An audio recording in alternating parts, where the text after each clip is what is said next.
આપણી સંકલ્પ ન્યૂઝ ચેનલને સબસ્ક્રાઇબ અને લાઇક કરો, બેલ આઇકન દબાવો જેથી આવનાર ન્યૂઝ અપડેટ્સની નોટિફિકેશન આપના મોબાઈલ પર સૌથી પહેલા પહોંચે. Like, subscribe and share the video. નમસ્કાર દર્શક મિત્રો, હું છું પૂજા રંડેલ. સંકલ્પ ન્યૂઝમાં આપનું સ્વાગત છે. સમાચારની શરૂઆત કરતા પહેલા એક નજર આજના મુખ્ય સમાચારો પર.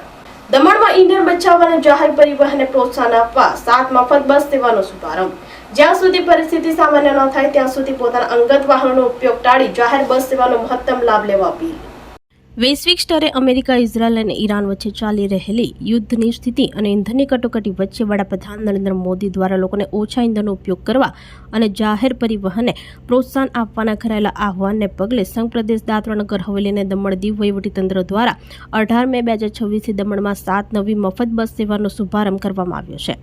આજના ઉદ્ઘાટન સમારોહમાં આરટીઓ અધિકારી કવલજીતસિંહ, દમણ નગરપાલિકાના અધ્યક્ષ દીપિકાબેન ટંડેલ, કાઉન્સિલર અસ્પી દમણિયા અને ફિરદોસ બાનો ખાસ ઉપસ્થિત રહી આ જનહિતને પહેલને સમર્થન આપ્યું હતું. આ ફ્રી બસ સેવા સવારે 9 વાગ્યાથી રાત્રે 9 વાગ્યા સુધી કાર્યરત રહેશે. જે નાની દમણ બસ સ્ટેન્ડ, આંબાવાડી, કચ્ચીગામ, સોમનાથ, દાભેલ, પાતલિયા, ભીમપોર, દેવકા, નમોપત, નાઇટ માર્કેટ અને જંપોર જેવા શહેરના મુખ્ય વિસ્તારો તેમજ પ્રવાસન સ્થળોને સાંકળી લેશે. આ પહેલનો મુખ્ય ઉદ્દેશ્ય લોકોને તેમના ખાનગી વાહનોનો ઉપયોગ ઘટાડી પબ્લિક ટ્રાન્સપોર્ટ તરફ વાળવાનો છે, જેથી સામાન્ય જનતા અને પ્રવાસીઓને સરળ, સુવિધાજનક અને સસ્તું પરિવહન મળી રહે. આગેવાને સ્પષ્ટતા કરી હતી કે આ બસ સેવા મફત છે, પરંતુ તેનો માત્ર કામસર જ ઉપયોગ થવો જોઈએ અને દમણના તમામ નાગરિકોને અપીલ કરવામાં આવી છે કે જ્યાં સુધી પરિસ્થિતિ સામાન્ય ન થાય ત્યાં સુધી પોતાના અંગત વાહનોનો ઉપયોગ ટાળી આ જાહેર બસ સેવાનો મહત્તમ લાભ લે અને ઈંધણ બચાવવાના અભિયાનને સફળ બનાવે.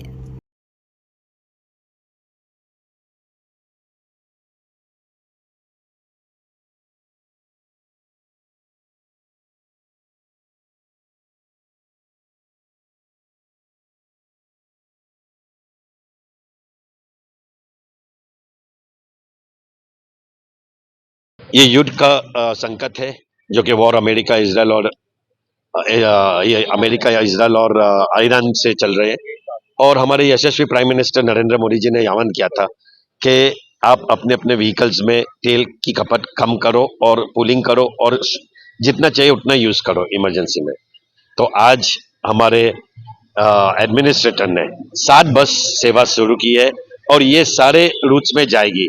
और खासियत की यह है कि ये फ्री में होगी, लेकिन फ्री का मतलब नहीं कि आप उसको मिस यूज करो, काम सर यूज करो. और हमारे जो टूरिस्ट स्पॉट है जहाँ पे बहुत सारे ऐसे ही लोग घूमते रहते हैं, जैसे कि नमोपत है, जंपोर है, ये रूट नाइट मार्केट में और जंपोर रोड में जो बंद की गई आज, बाकी व्हीकल्स नहीं जाएंगी, ये वो रूट पे बस चलेगी. अगर आपको घूमना है, टहलना है, तो डेफिनेटली ये बस यूज करो. From morning 9 o'clock to evening 9 o'clock ये बस चलेगी. तो मैं आरटीओ डिपार्टमेंट में और एडमिनिस्ट्रेशन का सही दिल से धन्यवाद करता हूं कि ऐसी सेवा शुरू की है. पब्लिक से अपील की है कि आप प्लीज अपने अपने व्हीकल्स यूज मत कीजिए और ऐसे पब्लिक ट्रांसपोर्ट यूज कीजिए. ये आप लोग के लिए है, ये टेम्पररी है, लेकिन जब तक इसका इफेक्ट नहीं होता है, स्मूथ लाइन नहीं होता है, तब तक ये बस चलती रहेगी. ઉમરગામ નગરપાલિકામાં પ્રમુખ, ઉપપ્રમુખ અને કારોબારી સમિતિની વરણી કરાતા વિકાસ કાર્યો અંગે નવી આશાઓ જાગી. નવા પ્રમુખ તરીકે ખુશ્બુ જાદવ, ઉપપ્રમુખ યોગેશ તાંડેકર અને કારોબારી સમિતિના અધ્યક્ષ ગૌરવ માછીની નિયુક્ત કરાયા. ઉમરગામ નગરપાલિકામાં આજરોજ પ્રમુખ, ઉપપ્રમુખ તેમજ કારોબારી સમિતિના હોદ્દેદારોની વરણી કરવામાં આવી હતી. પાર્ટીના પ્રાંત અધિકારી નીરવ પટેલની અધ્યક્ષતામાં યોજાયેલા બેઠકમાં સર્વસંમતિથી હોદ્દેદારોની પસંદગી કરવામાં આવી હતી. આ વરણી અંતર્ગત ખુશ્બુ શૈલેષ જાદવને ઉમરગામ નગરપાલિકાના નવા પ્રમુખ તરીકે નિયુક્ત કરવામાં આવ્યા હતા, જ્યારે ઉપપ્રમુખ તરીકે યોગેશ તાંડેકર અને કારોબારી સમિતિના અધ્યક્ષ તરીકે ગૌરવ માછીની નિમણૂક કરવામાં આવી હતી. ભાજપના ખુશ્બુબેને ઉમેદવારી નોંધાવી તેની જીત પ્રાપ્ત કરતા આજે પ્રમુખ સહિત વિવિધ હોદ્દેદારોની સત્તાવાર વહેંચણી કરવામાં આવી હતી. આ તમામ નિમણૂકો આગામી 5 વર્ષ માટે કરવામાં આવી હોવાનું જાણવા મળ્યું છે. નગરપાલિકામાં નવી ટીમની રચના થતાં સ્થાનિક જનતામાં વિકાસ કાર્યો અંગે નવી આશાઓ જાગી છે. નવા નિમાયેલા પ્રમુખ તથા હોદ્દેદારો શહેરના વિકાસ અને જનહિતના કાર્યોને પ્રાથમિકતા આપશે તેવી જનતાએ અપેક્ષા વ્યક્ત કરી છે.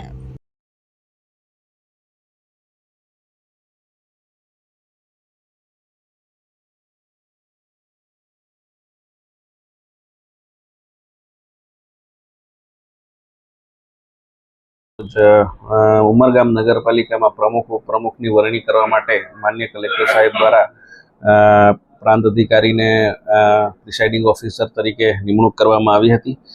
એ માટે આજે પ્રથમ સભા મળી હતી અને એની અંદર ખુશ્બુ રાજેશભાઈ જાદવ નું પ્રમુખ તરીકેનું ફોર્મ આવ્યું હતું અને એમની બહુમતી થતાં એમને પ્રમુખ તરીકે જાહેર કરવામાં આવ્યા હતા. યોગેશભાઈ રતિલાલભાઈ દાંડેકરની ઉપપ્રમુખ તરીકેનું ફોર્મ આવ્યું હતું અને એમની પણ બહુમતી થતાં એમને ઉપપ્રમુખ તરીકે આજરોજ વરણી કરવામાં આવી છે. ધન્યવાદ. મારું નામ ખુશ્બુ શૈલેષ જાદવ છે. સૌપ્રથમ હું ભારતીય જનતા પાર્ટીનું દિલથી આભાર માનું છું કે એમણે મને ટિકિટ આપી અને અમે આ પદ પર હું આજે પહોંચી છું. પ્રમુખ પદ માટે મને સિલેક્ટ કરવા માટે હું દરેક મારા સંગઠનના લોકો, કાર્યકર્તાઓ તેમજ ચૂંટાયેલા બધા જ સભ્યો જેણે મારા પર વિશ્વાસ રાખ્યો છે અને ઉમરગામના તમામ નાગરિકો જેણે વિશ્વાસ કરી અને મને આગળ વધારવા માટે રેકમેન્ડ કરી છે, તો એ બધાના વિશ્વાસ સાથે હું આજે હરેક એ વ્યક્તિનો આભાર માનું છું. આજે મારી જીત એક મહિલા તરીકેની છે, જે આપણા માનનીય શ્રી વડાપ્રધાન એ સ્ટાર્ટિંગમાં જ કીધું હતું કે એક આપણે 33% મહિલાઓને લોકસભામાં ચાન્સ આપવાનો છે, જેની શરૂઆત તમે જોઈ શકો છો કે અહીંયાથી જ થઈ ચૂકી છે. અને હું એમના વિશ્વાસ સાથે આગળ વધી અને સૌને વિશ્વાસ આપું છું કે હું પારદર્શિતા સાથે સૌનો સાથ લઈ બધા કાર્યકર્તાઓ, મારા ચૂંટાયેલા સભ્યોનો બધાને સાથે રાખી અને કામ કરીશ. અત્યારે તો જો જે મેઇન નાગરિકો આપણા અહીંયા ઉમરગામના છે, જેમની મેઇન પાણીની સમસ્યા છે કે પછી સફાઈની સમસ્યા છે અને જે પણ કંઈ એમની સમસ્યાઓ છે એને પહેલાં આપણે સારી રીતે રજૂઆત કરી અને જલ્દીથી જલ્દી સારી રીતે પાર કરી શકીએ બધાની સાથે મળીને. પાડીના ઓરવાડ હાઈવે પર 1.50 લાખનો દારૂ લઈ જતો એક ઇસમ ઝડપાયો. દારૂ ભરાવનાર વિઘ્નેશ પટેલ અને મંગાવનાર ભીમાભાઈ સહિત 2 વોન્ટેડ, કુલ રૂપિયા 4.50 લાખનો મુદ્દામાલ કબજે. પારડી પોલીસે બાતમીના આધારે ઓરવાડ નેશનલ હાઈવે નંબર 48 ઉપર ફોર્ડ ફિગો કારમાંથી દારૂના જથ્થા સાથે એક આરોપીની ધરપકડ કરી, જ્યારે 2 બુટલેગરને વોન્ટેડ બતાવ્યા હતા. પારડી પોલીસની ટીમ પેટ્રોલિંગમાં હતી તે દરમિયાન મળેલ બાતમીના આધારે ઓરવાડ હાઈવે પર વોચ ગોઠવી હતી, ત્યારે Ford Figo car number GJ 21M7353 ને રોકી તપાસ કરતા 480 નંગ બોટલ જેની કિંમત રૂપિયા 1.50 લાખનો જથ્થો મળી આવ્યો હતો. પોલીસે ઘટના સ્થળથી કાર ચાલક મહેરસિંહ ઉર્ફે જીતુ રાણસિંહ રાજપૂત રહેવાસી સરવાડા વાપીને ઝડપી લીધો હતો. પોલીસની પૂછપરછમાં જાણવા મળ્યું કે આ જથ્થો તેને વિઘ્નેશ હરેશભાઈ પટેલ રહેવાસી કરંબેલી ઉમરગામે ભરી આપ્યો હતો અને તે સુરતના ભીમાભાઈ ભાદરકા રહેવાસી યોગી ચોકને પહોંચાડવાનો હતો. પોલીસે કુલ રૂપિયા 4.50 લાખનો મુદ્દામાલ કબજે કરી પ્રોહિબિશન એક્ટ મુજબ ગુનો નોંધી આગળની તપાસ હાથ ધરી છે.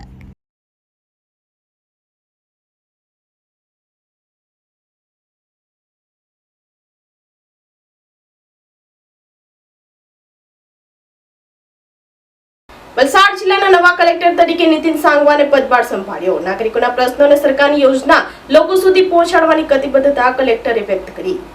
રાજ્ય સરકાર દ્વારા તાજેતરમાં IAS અધિકારીઓની સાગમટે બદલી થઈ હતી, જેમાં વલસાડ જિલ્લા કલેક્ટરની બદલી થતાં તેમના સ્થાને નવા કલેક્ટર તરીકે નીતિન સાંગવાને 18 મેના રોજ પદભાર સંભાળી લીધો છે. તેઓ અગાઉ જિલ્લા વિકાસ અધિકારી તરીકે જૂનાગઢ ખાતે ફરજ બજાવી હતી, જ્યાં તેઓ જિલ્લા પંચાયત સંચાલિત દેશભરમાં સૌપ્રથમ સુવિધાસભર સ્પોર્ટ કોમ્પ્લેક્સ બનાવ્યું છે. નિયામક મત્સ્ય તરીકે તેમણે વિભાગને સંપૂર્ણ ડિજિટલાઇઝ કર્યું છે. ગાંધીનગર ખાતે રોજગાર અને તાલીમ વિભાગના ડાયરેક્ટર તરીકે ફરજ બજાવી ચૂક્યા છે. વલસાડ જિલ્લા કલેક્ટર તરીકેના પ્રથમ દિવસે જિલ્લાના નાગરિકોને સંદેશ આપતા જણાવ્યું હતું કે મારા કાર્યકાળ દરમિયાન નાગરિકોના પ્રશ્નોને પ્રાથમિકતા આપવામાં આવશે. આ સિવાય સરકારની કલ્યાણકારી યોજનાઓ લોકો સુધી પહોંચાડવા માટે પ્રયાસ રહેશે. સૌ સાથે મળી વલસાડ જિલ્લાને પ્રગતિના પંથે લઈ જવા પ્રતિબદ્ધતા વ્યક્ત કરી હતી. વર્ષ 2016ની બેચના IAS officer Nitin Sangwan BI સાથે MBAની ડિગ્રી ધરાવે છે. કલેક્ટરે modern India on India history નામનું પુસ્તક પણ લખ્યું છે. જિલ્લા વહીવટીતંત્રના અધિકારીઓ દ્વારા કલેક્ટરનું ઉષ્માભેર સ્વાગત કર્યું હતું.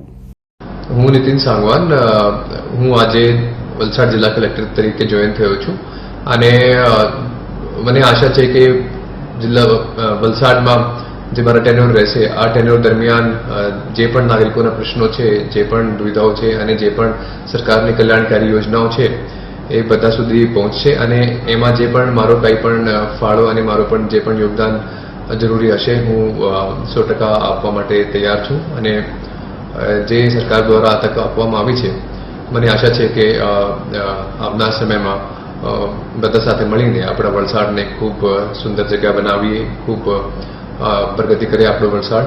આવી આશા સાથે આજે હું જોઈન થયો છું. Thank you. સેલવાસ નમો હોસ્પિટલના કર્મચારીઓની હડતાળ બીજા દિવસે પણ ચાલુ. 4 રસ્તા ખાતે વિરોધ પ્રદર્શન. છેલ્લા 6 માસથી વેતન ન મળ્યાના આક્ષેપો સાથે પગાર વધારવા જેવી માંગણીઓ સાથે વિરોધ દર્શાવ્યો. સેલવાસ ખાતે આવેલ નમો હોસ્પિટલના કર્મચારીઓમાં ફેલાયેલી હતાશા આખરે ફાટી નીકળી છે. પગાર ન ચૂકવવામાં આવતાને શોષણના વિરોધમાં કર્મચારીઓની હડતાળ સતત બીજા દિવસે પણ ચાલુ રહી.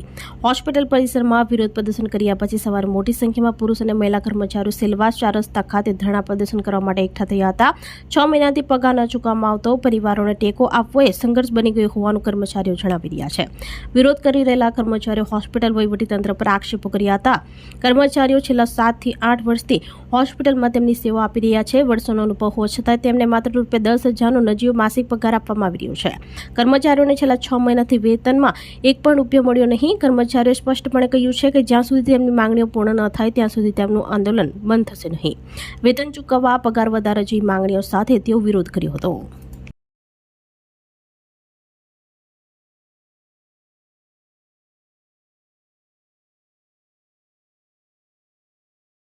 વલસાડના વસ્ત્રા બ્રિજ ઉપર 2 બાઇક વચ્ચે અકસ્માત સર્જાતા એક યુવાનને ગંભીર ઈજા. કરોડોના ખર્ચે બનેલા બ્રિજ ઉપર એક પણ સ્ટ્રીટ લાઇટ ન હોવાથી હજી અકસ્માતની ભીતિના સ્થાનિકોના આક્ષેપો.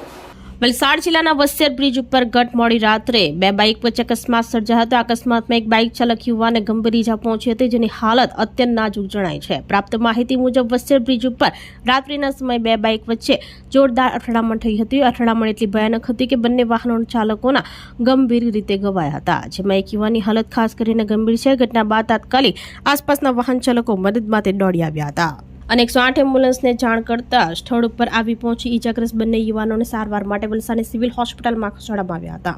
આ બનાવને પગલે વાહન ચાલકોમાં ભારે રોષ ફેલાયો છે. સ્થાનિક લોકોનો આક્ષેપ છે કે કરોડોના ખર્ચે બનેલા બ્રિજ ઉપર એક પણ સ્ટ્રીટ લાઇટ નથી. પ્રકાશના અભાવે રાત્રિના સમયે બ્રિજ ઉપર અંધારું છવાઈ જાય છે, જેના કારણે અકસ્માતોમાં દિવસે દિવસે વધારો થઈ રહ્યો છે. અનેક નિર્દોષ વાહન ચાલકો અંધકારમાં અકસ્માતનો ભોગ બની રહ્યા છે. જનતામાં વસ્ત્રા બ્રિજ ઉપર તાત્કાલિક સ્ટ્રીટ લાઇટની વ્યવસ્થા કરવાની માંગ ઉઠી રહી છે. લોકોએ વહીવટીતંત્રને અરજ કરી છે કે જેથી ભવિષ્યમાં આવી દુર્ઘટનાઓને અટકાવી શકાય અને લોકોની જિંદગી સલામત રહે. અકસ્માતમાં ઘાયલ યુવાનોની સારવાર ચાલુ છે, જ્યારે પોલીસે વધુ તપાસ હાથ ધરી છે.